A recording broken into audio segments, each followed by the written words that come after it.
Kami dari kelompok 2 yang terdiri dari Ahmad Raka Fadil, Aida Mawada Rafrin, Pali Elizabeth Tenu, pada mata kuliah Ekonomi Mikro akan mempresentasikan mengenai topik monopoli.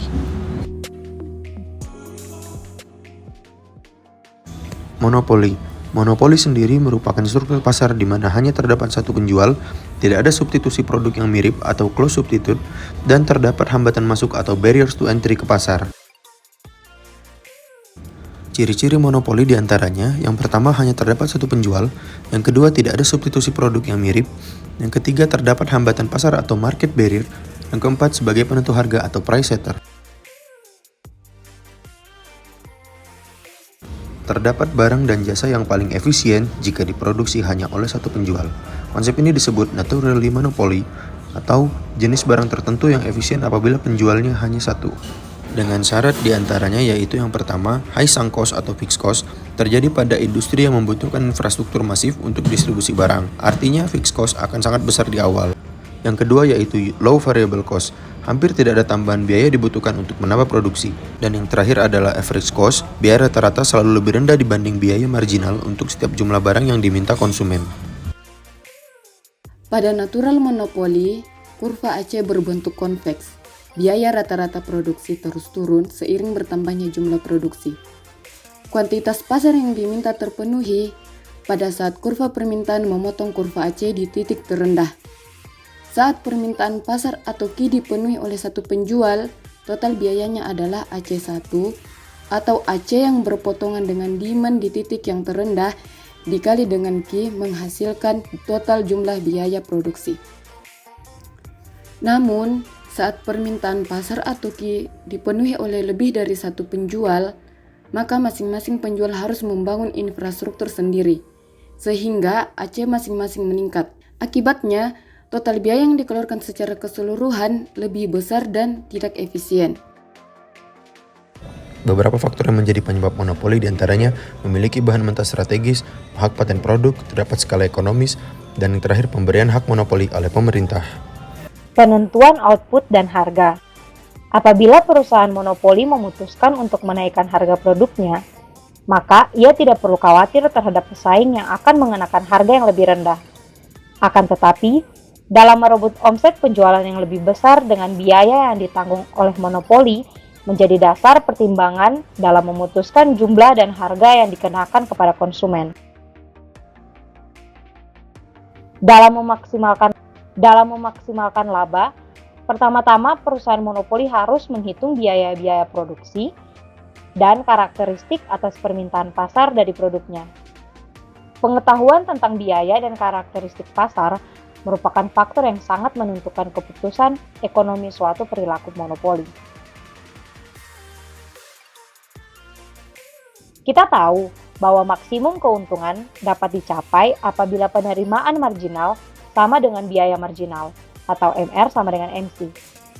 Gambar tersebut menunjukkan kurva permintaan pasar, juga merupakan kurva penerimaan rata-rata yang diterima oleh perusahaan monopoli. Kurva tersebut sekaligus menentukan harga per unit yang diterima oleh perusahaan monopoli sebagai fungsi dari outputnya. Penerimaan marginal dan biaya marginal sama atau MR sama dengan MC pada saat jumlah yang dihasilkan sebesar Q bintang dan harga P bintang.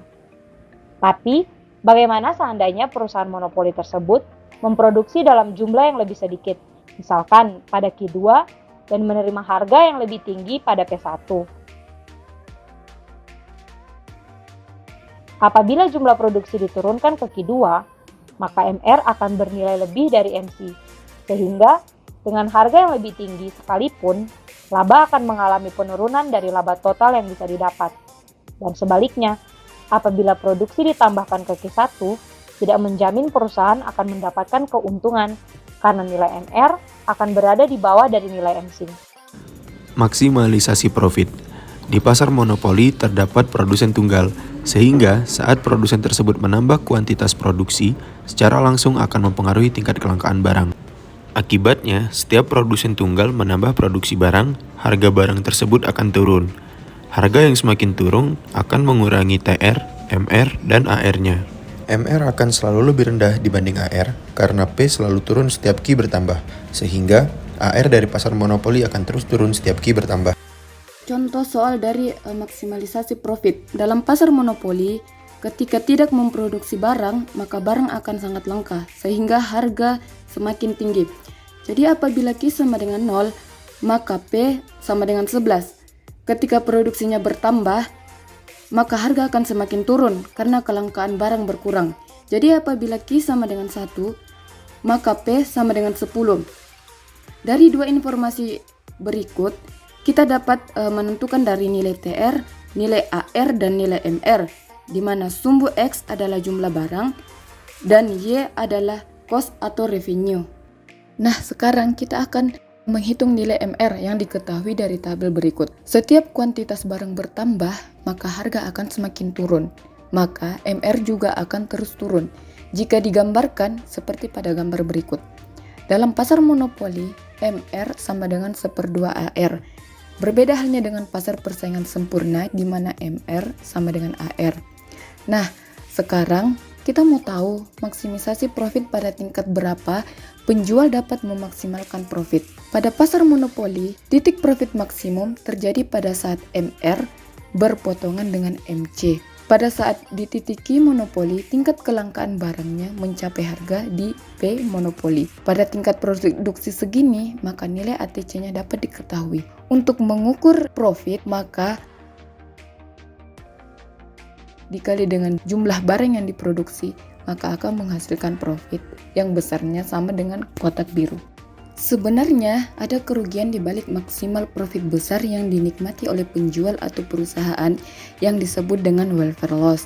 Dalam pasar terdapat surplus konsumen dan surplus produsen, di mana surplus konsumen ditambah surplus produsen disebut dengan surplus pasar, yang menggambarkan berapa sih keuntungan atau manfaat yang diterima perekonomian ketika terjadi keseimbangan pasar. Kita bandingkan dengan pasar monopoli. Jadi, dalam individu perusahaan, kurva demand setara dengan AR. Jadi, AR sama dengan P sama dengan D. Supply ekivalen dengan MR, karena semakin bertambah jumlah kuantitasnya, maka semakin besar cost-nya. Pada pasar monopoli, penjual memutuskan untuk tidak produksi pada Q efisien karena profit maksimum terjadi bukan pada saat MC memotong AR, tetapi pada saat MC memotong MR. Sebagai akibatnya, ketika penjual memutuskan untuk mengurangi produksi, maka harganya akan semakin meningkat sehingga surplus konsumen berkurang. Akibat harganya meningkat, surplus konsumen yang hilang diambil alih oleh surplus produsen. Karena produsen memutuskan untuk mengurangi jumlah produksi sehingga harganya naik. Kemudian, ada segitiga yang terbentuk dari sisa surplus konsumen dan surplus produsen yang disebut dengan deadweight loss. Deadweight loss ini adalah welfare loss atau kehilangan kesejahteraan yang terjadi karena adanya distorsi ekonomi yang membuat pendapatan terlalu rendah bagi produsen atau pengeluaran yang terlalu besar dari sisi konsumen. Selanjutnya, akan kita bahas mengenai diskriminasi harga. Dalam monopoli, diskriminasi harga merupakan kebijakan monopolis mengenai harga yang pada dasarnya harga yang ditetapkan berbeda untuk setiap konsumennya, dengan tujuan untuk menaikkan jumlah keuntungan optimal. Pada penerapannya, diskriminasi dilakukan dengan beberapa cara. Pertama, diskriminasi harga pertama atau first degree price discrimination. Pada diskriminasi harga pertama, terdapat beberapa hal yang dapat terjadi, seperti penetapan harga dilakukan berbeda-beda untuk setiap konsumen berdasarkan willingness to pay atau WTP, di mana kita tahu bahwa keuntungan optimal dapat terjadi apabila MR sama dengan MC. Selisih antara harga aktual dan harga di atas harga aktual merupakan benefit bagi konsumen. Benefit inilah yang disebut surplus konsumen, yang dapat dinyatakan pada segitiga POAD. Selanjutnya, diskriminasi harga kedua atau second degree price discrimination.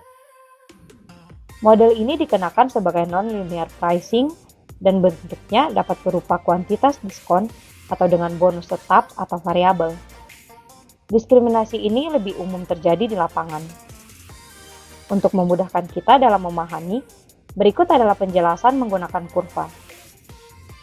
Pada saat perusahaan menetapkan harga sebesar P0, maka kuantitas yang ditawarkan sebesar Q0, sehingga keuntungan yang didapat sebesar R1. Selanjutnya, semakin banyak produk yang ditawarkan, harga yang diberikan semakin rendah, sehingga perusahaan mendapatkan keuntungan yang berbeda dari setiap pasangan harga dan jumlah produk yang dijual. Apabila perusahaan memberikan harga yang tinggi dengan kuantitas yang lebih sedikit, maka hal tersebut, dan yang terakhir, diskriminasi harga ketiga atau third degree price discrimination, merupakan diskriminasi harga yang umum diterapkan pada pasar, di mana monopoli mengelompokkan konsumen atau pasar menjadi dua atau lebih pengelompokan, seperti berdasarkan segmentasi pasar yang berbeda, geografi, pendapatan, penggunaan produk, umur, jenis kelamin, dan sebagainya. Pemonopoli berupaya memperoleh keuntungan grup tersebut, di mana elastisitas harga terdapat permintaan berbeda di setiap segmentasinya. Perusahaan akan mengenakan harga yang lebih tinggi, di mana kurva permintaannya lebih tajam atau curam. Dalam pelaksanaannya, monopoli sendiri akan menghasilkan beberapa dampak. Untuk itu, pemerintah membentuk beberapa kebijakan yang akan digunakan dalam mengurangi dampak tersebut. Yang pertama, antitrust law, di mana undang-undang anti-monopoli dibuat untuk meregulasi merger atau buyout atau akuisisi dalam membatasi kekuatan pasar. Yang kedua, ceiling price. Natural monopoli dapat diizinkan dengan penetapan harga eceran terendah yang disubsidi oleh pemerintah. Yang ketiga, state-owned enterprises. Pemerintah dapat menasionalisasi perusahaan monopoli menjadi badan usaha milik negara atau BUMN.